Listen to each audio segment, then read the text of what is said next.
There we go. You're welcome to this discussion, a community discussion today. This is David Amakobe, Dr. David Amakobe of W500G. Today we are going to have a discussion on why we should be vaccinated or we should not be vaccinated for COVID-19. We are particularly concentrating on Africans or the Black people because we have noticed that research from Kaiser says that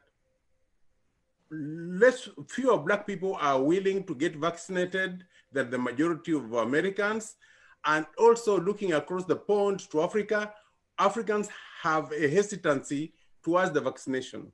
And looking at the morbidity and mortality weekly report from CDC, it shows that Africans have a higher case fatality rate than the other people. So I would like to ask these gentlemen, Dr. Kebaso and Mr. Morgan Ikonne, to explain to me why I should be vaccinated when there is no trust with the people who make the vaccine, with the people who regulate the vaccination, and the people who provide it. So, Dr. Kebaso, I'll give you make an introduction of yourself a little bit and go to Ikonne, and then we go ahead with it. Now, thank you so much for giving me an opportunity to be participating in this forum. And I would want to give a disclaimer that whatever I may share here today, I do not represent any company, whether that company that I work for. So I'm just stating my views as I see it, and so that I'm trying to remove myself from what we call intellectual property issues that may arise if I stated things representing my company. So I will represent myself in this discussion. And first, I am an epidemiologist, and I work for Pfizer Pharmaceutical Company. I am a clinical operations lead in the company, and right now I am working with the COVID vaccines. And so I am in the pot. When I speak is things we've seen, things we've heard, things we have had data to present on. So I will only speak on the numbers from the way I see them, not the way so please do not use this against the company I work for or anyone else. But I would want to stay on much on what I've seen and what I can do to help our populations out there so that we may be able to understand the times and help one another, because it's important for us to be able to survive this pandemic so that our families, our children, our wives, our husbands would be there to see us and enjoy us. So please, this is for our own good and our own use. So if I may start, we do have right now 2 vaccines which have been, which have shown a great efficacy, as in above 90%. Now, a very good vaccine, normally, if we have an efficacy or it is effective at 80%, we are good to go. Because normally, if you are able to immunize people up to 80% of the population, then we are able to acquire the item we call herd immunity. And herd immunity means that a herd coming from the herd of cattle, the majority of the people have been vaccinated, and therefore, what it means, the chance or the risk of contaminating the virus is lowered, because many people cannot transmit the virus or cannot get it to pass it to the other. So if we have about 20% not being vaccinated, the chances for them to find a person who has the virus to give it to them is lowered. And that is where we say when we have about 80% of the population immunized, we are able to curb that disease and control it to a greater advantage. Now, herd immunity can occur by allowing populations to have the infection and then they develop immunity. Now, the underside of that is that some people who will not be able to survive the disease or the virus will die, right?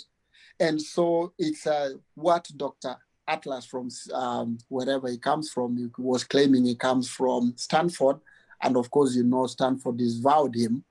This gentleman who was working for the task force for COVID with Trump, he was actually peddling this other side that, hey, let's all just go out there, get COVID, and those who will die, they will die. Those who will survive, we will end up developing the herd immunity. So as you can see, it is not ethical because there are those vulnerable populations which will be swept by the virus. And we have to be, who wants our father or our grandmother to die just because we want to develop the herd immunity? So ethically, it's not a good thing to just allow people to get exposed to the virus. Those who will die, die off. Those who will survive, we end up having the herd immunity. So, okay, good. Well, let's just look for there for a minute. I bring in Mr. Morgan. Morgan, what's your view on this particular one? Because Dr. Terry says, okay, we have to go towards herd immunity. That means we have to have at least 80% of people either recovering from the virus or being vaccinated. But the vaccination way is the best way to go because we will protect the vulnerable, the ones who would die. The point is, the population we're talking about, Kaiser says, the study from Undefeated and Kaiser says 17% of Black people say definitely they'll get the vaccine if it's been approved by scientists, but 27% say they will definitely not get it, okay? And 20% say maybe they will get it. The point is, looking at it from your point of view from the population, what do you think about that, those numbers? How do we get to make sure that 80% of Africans, African diaspora, and Black people get vaccinated? Oh, thank you, Dr. Amakobe, and it's a pleasure being here today with this wonderful panel. As Doc was elucidating, and as your question seems to suggest, I think we need to understand the historical antecedent of the challenge of the Black man when it comes to vaccination. Also, how the religious undertone of their belief system impacts on their believability and trust for vaccines. Coupled with the politicization of this current vaccine that is hopefully going to come true for coronavirus, these three major elements constitute quite a hindrance within the Black community. Therefore, the percentage that you've just mentioned, 17% being willing, 27 saying no, 20 saying maybe, these are more so reflective of the fact that there is a deep distrust within the Black community when it comes to this vaccination issue, especially the way it has been peddled and the history they have had with it. But the challenge with it is that data has proven that the Black community are more vulnerable to this infection. And statistically, for the African immigrants, majority of us work in the healthcare industry, and supposedly CDC advisory board is suggestive that we should be, those in the healthcare should be forced to receive it. So for me, it is a challenging thing. Therefore, I think that much of effective information needs to be disseminated much of community engagement needs to be part of this process. For me, it shouldn't just be FDA approving the vaccine, but ensuring that people are comfortable enough to take it, especially the Black folks, who are more susceptible to this virus than their white counterpart. But I'll come to you, Dr. Ari, and I'm looking at the Kaiser research. It says 35% of Black people do not have trust in both the regulators and the companies that are researching on this vaccine. How do we build that trust? Dr. Ari? Oh, you are on mute. Sorry, I'm speaking to a muted microphone. Yes. Now, just to follow up on what my brother said, and then your question. Mm-hmm. Now, when you have a background where Black people already distrust government, because government before has done atrocities to the Black population. Now, we could cite a study at Tuskegee in Alabama, where government was actually using African population as guinea pigs. Yeah. So when they discovered that, they'll always look at, hey, these people want to use us as guinea pigs. So that's number one, where distrust is both historical and political. All along, the government has not been on the front line to champion the rights of the Black people. So as Black people turn around the corner, they'll always see these people have a sinister motive in trying to cause harm on us instead of doing good. So both are political and historical factors. They have an effect on how we conduct studies here in the United States and how we have an uptake of new medications, not only just vaccines, but all other medicines around in the spectrum. So African Americans have always shied off from participating in clinical trials based on that historical factors and political factors. And then we come along and say we add religion. Now, religion, you know, the African American or the most Africans, we are highly religious. Now, there are other factors where if you mention like the vaccines which Moderna and Pfizer have put through, and that is Pfizer working together with BioNTech of Germany, these vaccines are coming from a recombinant DNA technology. Now, when you start telling people of religion, and especially, you know, we fear that, hey, you cannot inject someone else's DNA into me, I'm going to be like that person. I'm going to be like the white people who are irresponsible or things like that. So I don't know where that DNA is coming from. Already you have added another, you know, layer of mistrust into the system.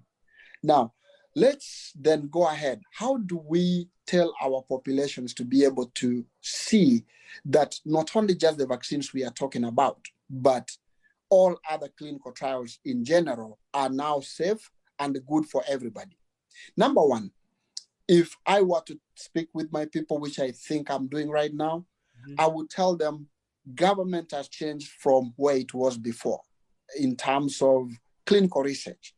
Now, we must incorporate all subsections or sections of the populations in order for the trial to be approved.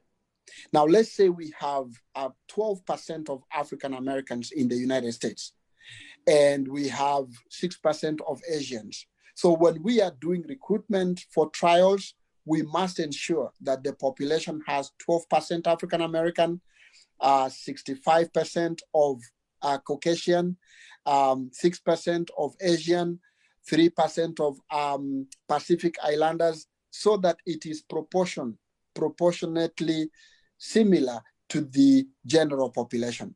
So FDA would not approve any trial that is put across which has only one subset of the population. And that is why there was a delay in, let's say, the vaccine that we were working on. It would have come out pretty fast. But because we had issues of enrollment of the Black population, it delayed a little bit. Let's say if we were to go with speed, or as the uptake of the white or Caucasian population was, by around July, we should have had the results come out. But because we had that delayed uptake of the African population, we were not able to reach that threshold in time. But as of now, we have companies have applied. I want to be very careful not to speak for the organization.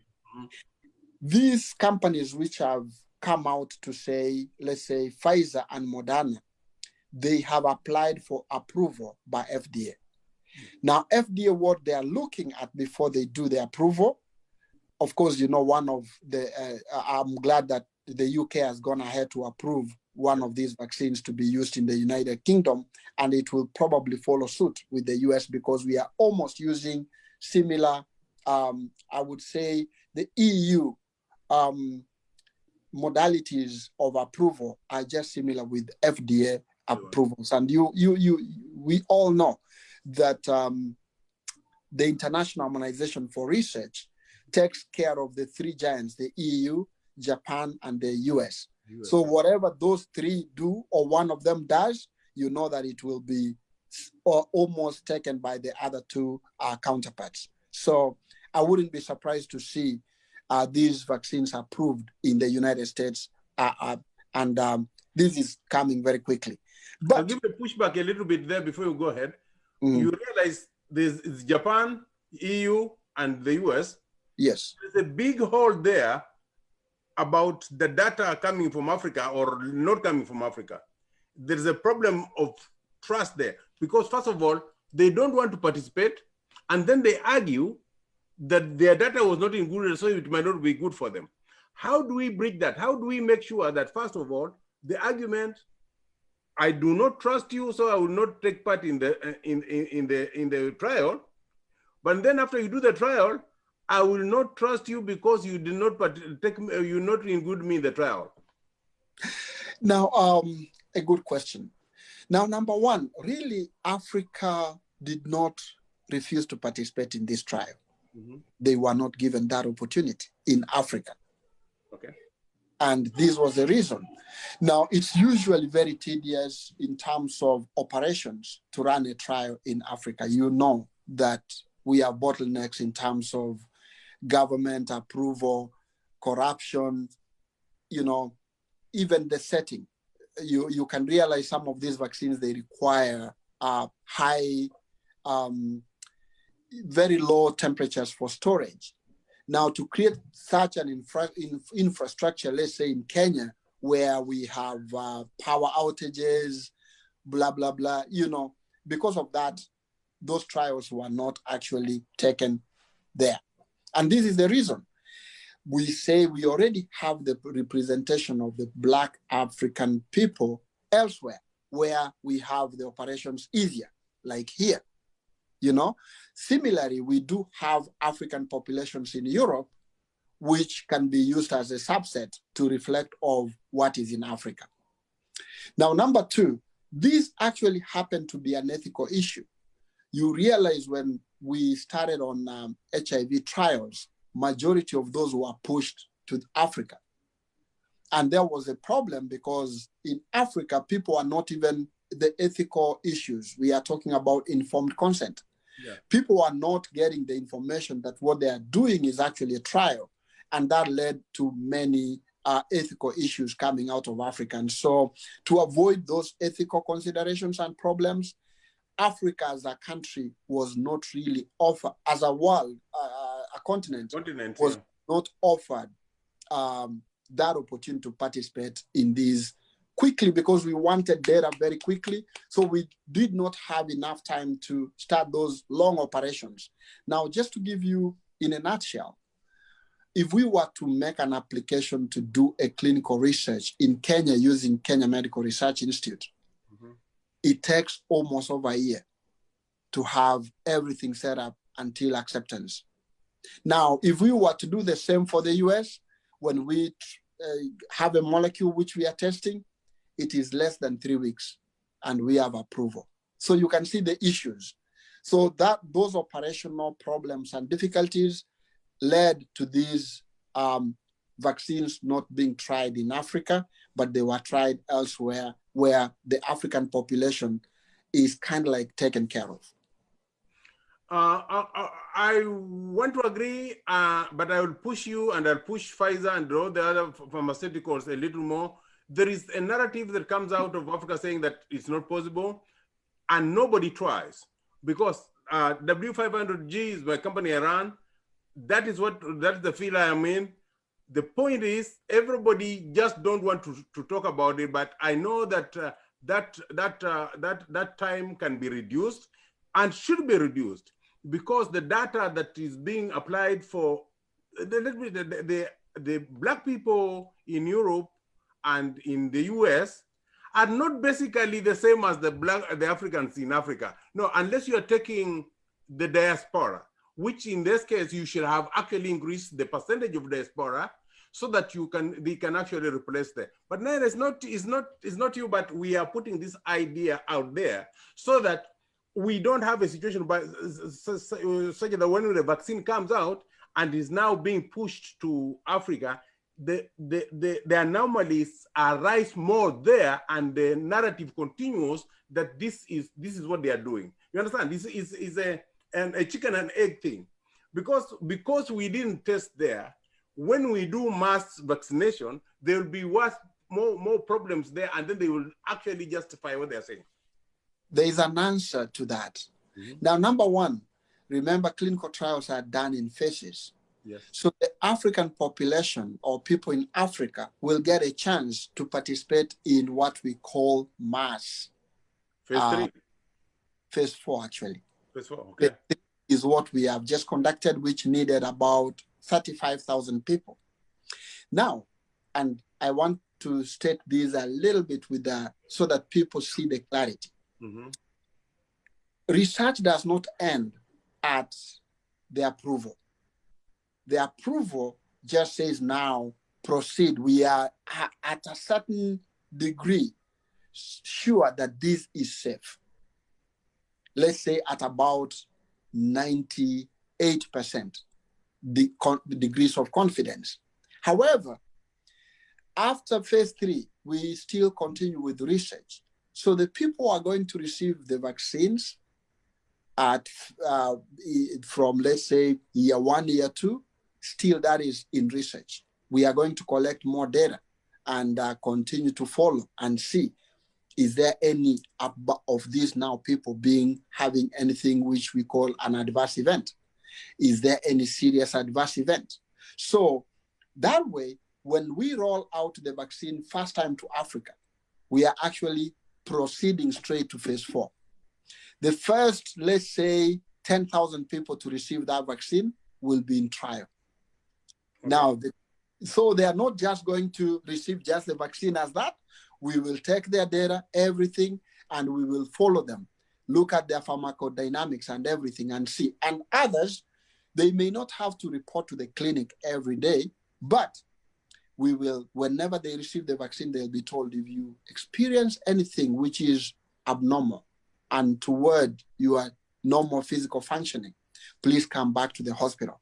So that way they will self-report the data that we need to proceed to conclude finally that this vaccine is safe, efficacious to everybody, including later on to the children that we have not actually studied in the phase 3 that we are doing right now. Mr. Morgan, the CDC just said yesterday, recommended that when the vaccine comes out fine in the United States, the people who will get it first are healthcare providers and people in nursing homes. The problem is, or the challenge we have here is, the majority of the healthcare providers are minorities, are Black, that group of people who say they will not get it, but because they are in that one, the employers will require them to take the vaccine. So speak about the fact that it looks like it's going to be a coercion thing, And it is not a trust building. It's not trust building at all. Because first of all, they are coming to a group which, of course, is exposed. The fatality rates higher, but they don't have the trust. But now it's not like they are going to have a choice. Morgan, for you. I think Doctor has done quite a justice in the elucidations that he has espoused concerning the processes by which this vaccine development has taken. And fundamental for me to this whole issue is not just the modalities put in place for the production of the vaccine or getting the vaccine to the place where there is a high percentage of its workability or efficaciousness. My concern is the trust element. And to your question, yes, it does appear suggestively as though this is being coerced upon the population in question, African Americans and diasporas, who, as it is right now, on every research, every data, every pooling that has been done, the percentage of those who are open to taking this vaccine from the African immigrants or African Americans are very low. So for me, I think what needs to be done, speaking my mind and my opinion on this, would be a need for greater sensitization. And when we are talking about sensitization, I think that there is a necessity to incorporate people of color to do that much more in a greater dimension. People are much more receptive, just like what we're doing now. I'm listening to Doctor. Some of the things he has said are quite resounding and reassuring to me. If somebody who does not look like him is talking to me, there is already a biasness in my mind concerning this individual. So no matter how intellectual or how consistent the information may sound, that biasness is not by any means removed. I'm listening, but I'm biased. As against when someone who looks like me, who understands the dynamics of my life, my cultural challenges, my religious challenges, my individualistic perspective and perception to issue is speaking to me. So I think that there is a necessity to build a high level of trust, utilizing experts and people who are within the African American community and the diaspora community to speak to them in a more informative and in a more educative way. Organizing symposiums and workshops as to the modalities utilized for the production of the vaccine is critical, and doing so by incorporating people of color who have been involved, possibly, having some sort of a more coordinated effort in this approach from the African American community would be a great thing to help dissipate this mistrust. Because if we don't dissipate this mistrust, we are not going to actually achieve the purpose for which the vaccine is being produced and being approved, which is to curb this pandemic. Frankly, I think that needs to take place before we can actually say, okay, you gotta take it. Because if we don't do that, now we have created another mistrust in the mind of people who are already struggling to just stop looking at the rear mirror when it comes to the matters of vaccine and the histories of it among their people. Dr. Kebaso, you realize that you have a bigger responsibility than anybody else who works for Pfizer or in the pharmaceutical industry. It is the representation that's important. I would like to hear from you. I will trust you. I think that when you are sitting at that table, you will be thinking about yourself or your children, your brothers and sisters. So tell us, because it is the safety concerns doesn't concern me much, but lack of trust is the important thing. Speak about it, because the information you are giving under the process is good, we need to go a little further than we would have gone because the vessel, the messenger, like now, yesterday I saw in the news that the president had summoned the FDA guy to come and explain why he has not signed off. And knowing the history of the person who is talking does not give me a lot of confidence. So talk about that. You know, it's like we are shooting ourselves in the foot because we are giving the messenger, the person who is sort of forcing FDA or the scientists to approve the vaccine, is the person who we know is accelerating the execution of black convicts and pardoning white convicts. Now you tell me I take the vaccine he has forced to approve. Tell me.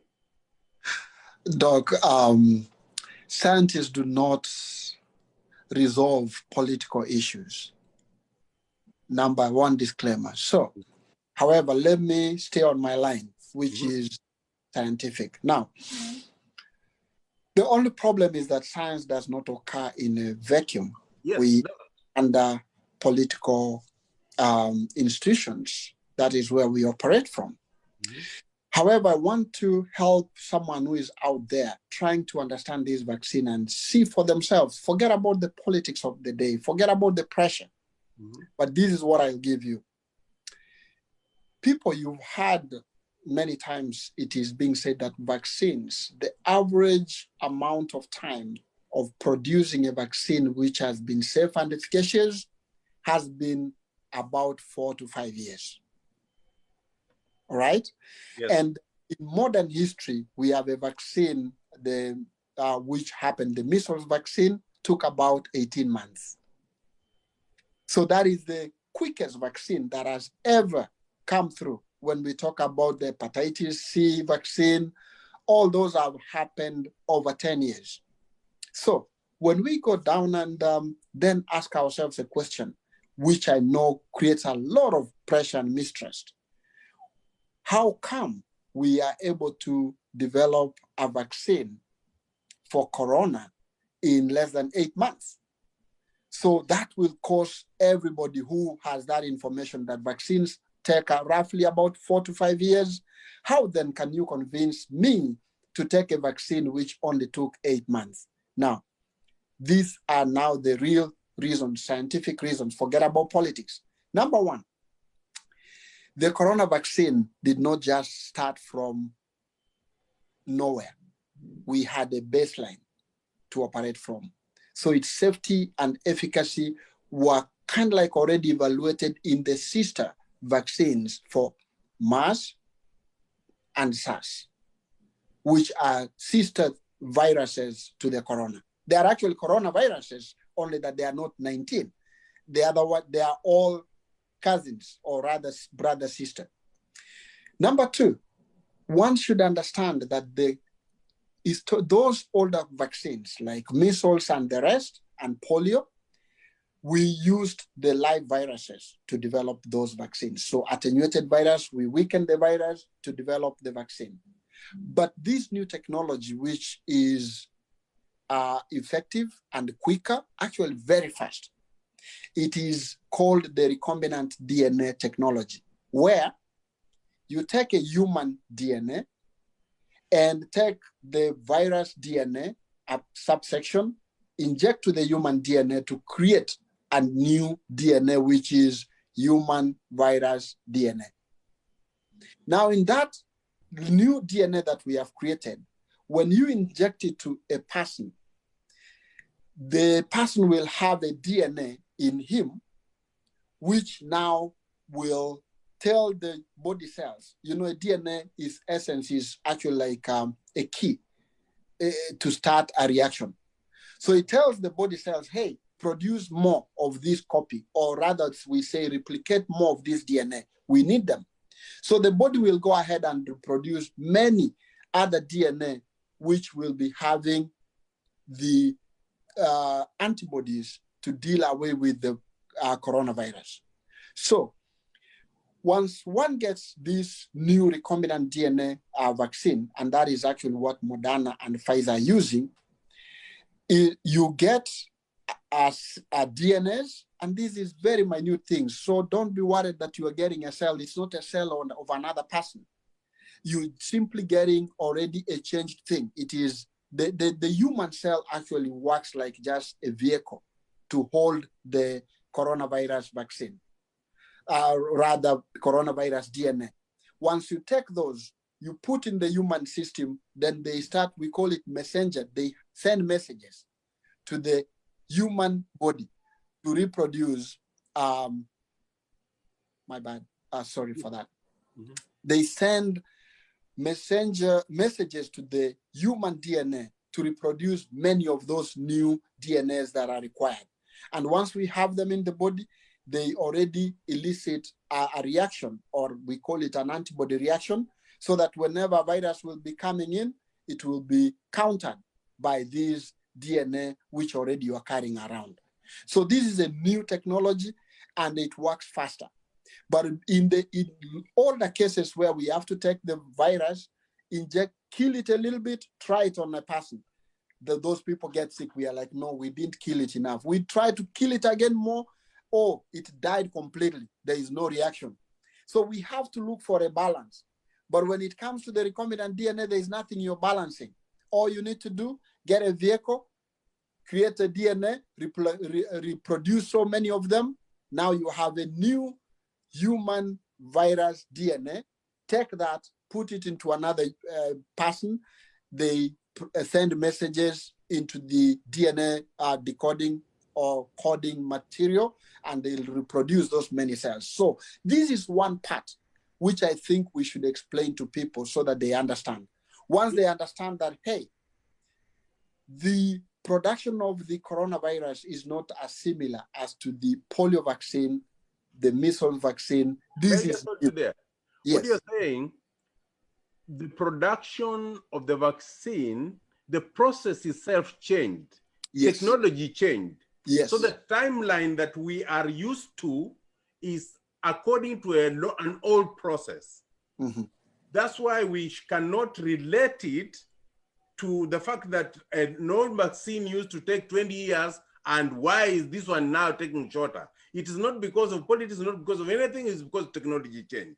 That particular information is very important for every one of us to understand, to know that you did not take a shortcut, but technology changed. It's more like computers. 20 years ago, we had bigger computers. We had to have a large computer in the office to have capacity, but now we have it in the pocket. So with that information, that's good. That should reduce the distrust a little bit, because of distrust, most of it was coming from the timing. How could they reduce, and how could they reduce? Were they taking corners? But you have said it is not the corners, it is the technology. We are not killing virus and testing to see how dead it is. We are just taking a little part of it and then putting in there. Thank you. Go ahead. That's a good thing to understand. Thank you. And just to make it even more, just to follow on your line, when the measles vaccine was produced, which took those many years that I spoke about, that time, if you are sending a written message, it will take, from the US to Kenya, it will take about 2 months to get there. Yeah. But right now, if we were to send something written, how long will it take to get there? Almost instantaneous. Like right now, everybody in Kenya is reading. Exactly. Yeah, so okay. The technology has changed. And that is why now it's faster to produce a vaccine as opposed to those older technologies which used the real live virus to produce the vaccine. Now we are using just the gene, the DNA of the virus to produce the antibodies. All right, there we go. Then the other thing I wanted to say, it is not only the scientists who can carry this message and pass it on. Community people, you, churches will come in and try to demystify these issues which are already there. That, hey, look, they are producing just something real quick, it's not safe. Now, I will speak as me. If this vaccine, I will take it. So if I can tell you that I'll take it, I know, number one, recombinant DNAs vaccines have, or rather even medications which we are using right now, recombinant DNA to produce cancer medications, they have countered those other before. So they are very safe, they are effective, and that this is the way of medicine now. In every new medications which we are coming along, we are moving on to the gene therapy. We are focused on using the DNA to make some changes within the system, and then we are able to prevent some of those issues that we may have. So if one asks me, Kebaso, if the vaccine was given today, will you take it? I will raise up my hand and say, yes, I will. Because I trust this technology, I know it, and I know it's safe. Number two, we should go ahead and tell our people that the DNA you receive is not actually Kebaso's DNA. So don't say, if I receive that DNA, I'll start behaving like Kebaso. That DNA is just specific to make the antibodies, not to make your body. It will not come in and start changing your cells. It doesn't. All it does, once you receive it, the genetical materials, they start sending signals, produce more cells like this one, which has been put in. And when they produce more of those, now you have more antibodies awaiting the virus to engulf it and destroy it, so you will not get infected. You get infected, but it does not really stay in. It gets in and it's destroyed within a moment. So we can't even test that virus, because as soon as it comes, it's already done. So similarly, as I was saying, just to make it shorter, is that we need to let the church clergy people to know this information, as to pass this information to many other people, so that they understand that really the virus, that mystery or those issues of saying this DNA is Dr. Amakobe's DNA. No, you cannot even trace it back to the original, because it's a particle. It's so minute. I mean, you can't even see DNA using a normal microscope. You have to use a microscope up to a magnification of 1 million times to be able to see a DNA. And then we are not even taking the full DNA. It's particles to make a fresh, new recombinant DNA. I think in a nutshell, that's how I'll put it. It's difficult to real. No, but you are getting there. No problem. We are getting now, Mr. Ikonne. Dr. has put the responsibility of reaching the communities on churches, because most diaspora are religious. Most African Americans are religious. What part do you think churches are supposed to play in making sure that we get this message across, that the technology change, that's why the time was collapsed, is not because we were pressured into doing something. It was also the fact that maybe the sample used may not include a lot of people, but it is a DNA of a person. It's not been engineered to exclude or include or harm other people.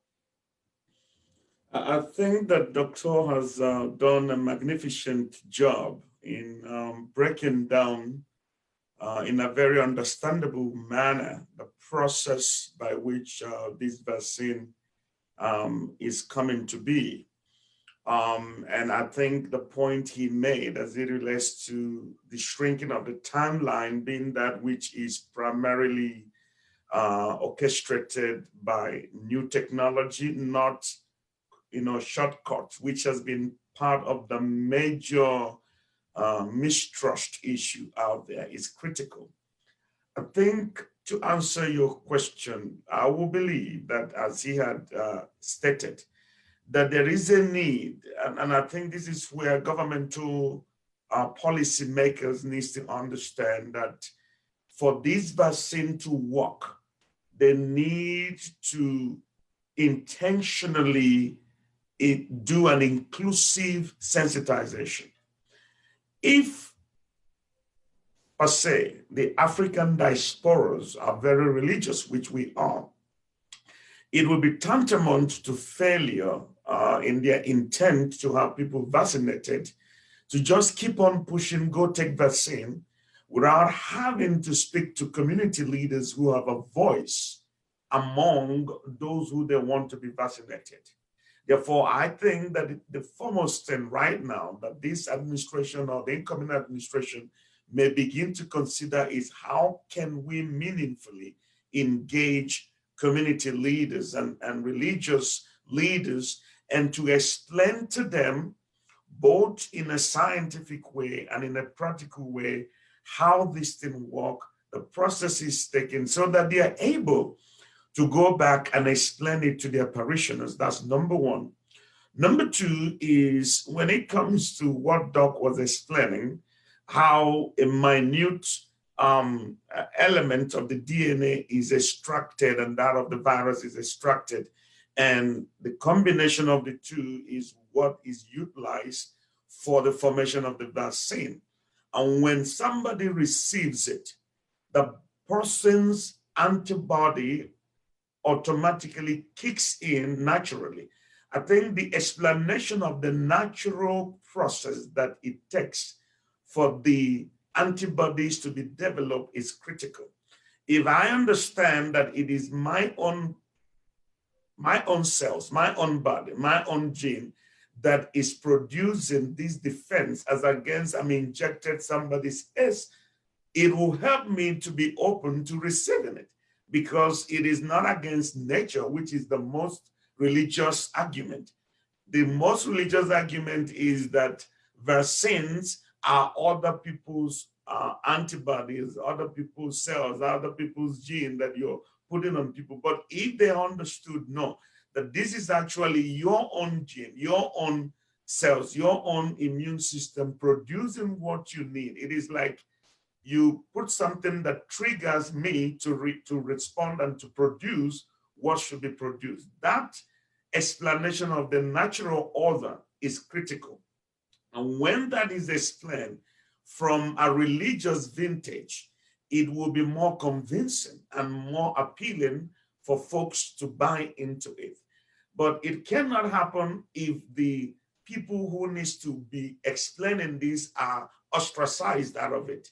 So as much as they are spending money in public awareness, they need to think about how to incorporate these community leaders and voices and have workshops and symposiums to explain these things and help them understand how they can carry the message along.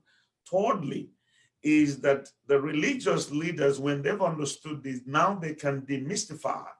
They can demystify the concept that vaccines are something that is anti their faith, because in so many religious and religion entities, it is believed that vaccine is something that is our current president, when he was running in 2016, we can recall his statements about vaccine. And that captured the mind of a lot of evangelical Christians in America. And this is a great population. So I think these things will help if the government can begin to proceed it, and if faith community leaders will stop making political decisions based on their political affiliations and start looking at science to be that which is not against the scriptures, but work cooperatively with faith and scripture. I think that will make a lot of difference. Yeah, I think what we're saying is we have technologically, we have the product, we have a problem of uptake, and it's behavioral. It was behavioral in the beginning, wearing masks, distancing is behavioral, and uptake is behavioral. It is not, instant gratification. We're working on people. And we must have, I was listening to TV yesterday and somebody was saying, even on the far right, who have been preaching against wearing masks, we need to get those people to be able to explain to their followers what we are explaining. We cannot say they told them not to wear masks, so we can't talk to them. Same thing here. We need to listen and understand why Africans and Black people would be hesitant to trust the vaccine, after we have understood it, we need to work with them. Like today, I'm actually coming out feeling very nice because I was having a lot of questions as to how a vaccine that used to take 5 years, everybody's been saying it's been taking 5 years, now we're taking a shot. They thought that that is a point or a badge of honor. To me, that was something to run away from until Dr. Kebaso said, no, it is the process that changed. And as soon as you tell me the process changed, the technology changed, I started listening. So I think that in the uptake process, in the uptake stage, we need to be able to explain more about the process than we assumed before. What do you think? What do you think, Kebaso? What do you think about that? That's exactly true. You've said it. I'm just going to add a little light. Now, when we began research, actually, remember we had something we were calling convalescent antibodies. Now, that is different from the vaccine. And that is the cocktail that Trump took. The convalescent antibodies means we have you, Dr. Amakobe, you get corona, all right? Yes. And on that process, you recover. So you develop natural antibodies in you. Okay. Now, what we do, we take some of your blood and we do what we call high-speed separation of cells so we go in and separate the blood cells and plasma. Now, within plasma is where we have the antibodies. So basically, what we have harvested are your antibodies. We take those antibodies when Kebaso is sick of COVID, we give him the antibodies. We inject him your antibodies into my system to take care of the corona. Now, that is direct that I'm actually using your blood because I'm using your blood plasma to take care of my issue by using your antibodies. Now, that is a separate technology, which we, instead of using a vaccine, you go in, harvest antibodies, and add those antibodies into someone who is already sick of corona. But in this other one, we are targeting healthy Dr. Amakobe. He has not been sick of corona. We inject the DNA, which will have a messenger RNA, which will instruct your body to start producing antibodies, now which are your antibodies, not anybody's, to take care of corona when he comes. So that is the difference. And many people mix that convalescent antibody use with the vaccine. So once we tell people that difference, they'll be able to understand. And we have those two systems still on. Mr. Trump, if at all he was sick, took the convalescent antibodies. Now, just to answer your earlier question, you said, how would you trust Mr. Trump in harassing FDA to make this decision? Now, number one, FDA is also walking a thin line. But remember, this vaccine probably would have even been announced before election. But because for some of these problems were foreseen, and we don't want uptake to be associated with politics, we have to stay back and let politics drive and then move in the science. So he may as well scream and say, we want this to start tomorrow, but FDA has time to review the data that they have seen. They have to look at the numbers. They have to satisfy that, hey, did we actually enroll 12% of African Americans? And out of this 12% of African Americans, did we have any adverse events? If they were there, are they serious? So they have to look at the data that we give them and validate and then approve. They just don't wake up and say approved. So in as much as they can call them, and I know sometimes they may cave in, but the reality is the process is still going on as normal. And one thing which makes me even, look at it and smile, probably it would have even been approved yesterday or sometime. Look at what the EU has done or, the UK has done. based on, because they are looking at data, they also looked at the same data. It's no different data that was presented in the UK. It's the same data that was given, because the approval process, that the packet that was given to FDA is the same packet. Yes, same that packet. You know that. Yeah. So since that approval has happened, even this should have happened. But because we don't want it to be, it's pressure from here, somehow people are taking their time before they come to that answer. And then finally,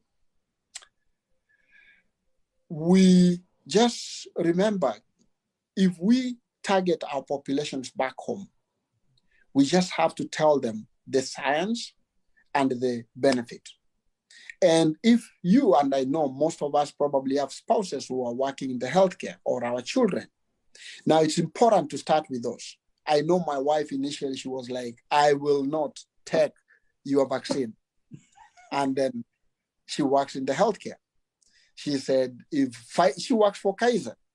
And she was like, if Kaiser wants to fire me, they can fire me. I'm not going to take this vaccine. And I took time and explained to her and said, look, I asked her, what is the reason you will not take this vaccine? And she said, the thing that you produce just in 6 months. I said, oh, easy. I'll answer you. How long did it take for us to do ABCD then? And how fast are we able to do it now? This is this technology. Once we break that, barrier, people understand. And my wife, she was actually calling. I've just muted her. She agreed and said, oh, if that is the case, when is that vaccine happening? So she's ready to use it. And so if we can pass the same messages to our people, they understand, they minus the politics of the day and look at the science, they'll be able to uptake these vaccines and move on. Thank you, guys. We have been talking. You may not believe it, but it's been an hour since we started talking. So I will give you just a few minutes to close, but I think we will be calling upon you more times to come, so that we want to make sure that we get this message across to our people, that it's the science, it's safe, and it's for the general good of everybody, that everybody who can get vaccinated, so that we can get at 80%, and we increase the percentage of Africans and African Americans who would take the vaccine, because in that way all of us will be safe. So starting with Mr. Ikonne, what is your final message to the people? Thank you, Dr. Amakobe. This has been a very robust conversation, and Doc, I appreciate your timeless input and explanation. My final word to those who are listening and who will watch this clip on Facebook or YouTube or whatever is this. Speaking from a religious point of view as a pastor, we need to understand that science is not anti-scripture, foremost. And secondly, we need to find a way to disassociate our political inclinations from public health issues, and to follow through science and ask the question. For those who are hesitant, I think that being open to engage in dialogue is a fundamental principle of any faith, to reason, to ask questions, to be able to be educated on facts, not fictions, and on truth, not lies. So I think that the more we can create these awareness, the more we can explain it in languages and concepts that the common person on the street can understand, the more chances we have of combating effectively this virus. If we don't do this comprehensive engagement from every angle that it should take, then the production of the vaccine itself is not going to be a remedy to the continuation of COVID-19's devastating effect upon our people and upon the country. So I hope that we continue to have this conversation. And I hope that those of us who are within the religious institution be open to ask the right question and to be educated on matters that we're not certain about. Thank you. Yeah, Dr. Ari, now your turn. We know that the technology is good. We know that the vaccine is good, but we have a problem of uptake, and it's behavioral. Basically, I bring my baggage along. I have history to remember. I still remember Tuskegee. I still remember the lead research in Baltimore. I have a lot of things to remember. Tell me why I should trust you. Doc, forget about all those. Forget about history in this case and follow the science. And in following the science, read the right literature. Don't just watch news. I know most of us sometimes just tune into Fox, and that's where we get our news from, and that cannot take us far. But let's be avid readers. It's important. Let's look at the journals. What is going on? What is the new breakthrough? And I know if we subscribe to some scientific journals, they can also give us just update lines, and those can be very useful, very important. So we are all somewhat educated. It's important we forget getting any direction from the news and try to follow science in terms of scientific journals and see what they are giving us through. And then we can use that information to make decisions. Number two, those of us who have gotten the information, let's find places, channels to disseminate the information. Otherwise, information is not useful if just one person knows it. Yes. It is not useful to me to know that the recombinant DNA technology is safe and efficacious, but I cannot share that information with the people I know, starting from my household to my church, and then to the rest of the community. So let's try to be just proactive, step out there, find time, share this information when you're talking to people at home. I know people will be saying, hey, vaccine, we don't want it, but just let them know that, hey, this thing is safe, it will be helpful. And in as much as I said initially that there's more to be learned, but I can easily say that the recombinant DNA has been tested over time since it started, and it has been shown to be highly a safe technology. So I would plead to everyone, those who have listened to me and those who will be listening to this recording later, please read, get information from the right people, and those who are politicians, even those who are in Kenya, get also to be involved to pass the information to your people by, if you can't explain it to the people, use the people that have this information, bring them into sessions, and let's talk, let's share the right information, and people will make right decisions. Behavior can always be changed, and behavior is changed with information. But if we don't have the right information, we'll still continue behaving into the wrong direction. So thank you so much for your time, and that's all I could say for now. Thank you very much. This has been a very educative session. We know that the mortality, the case fatality rate among the black Americans and Africans is higher. We also know that the hesitancy rate is higher, but we want them to know that this is safe. And we want to get this message across, that it is safe and it is for the good of the community and for the society, for us to get the vaccine when it becomes available to us. Thank you very much, gentlemen. We will see you next week when we meet again. Thank you. Thank you. Bye-bye. Thank you.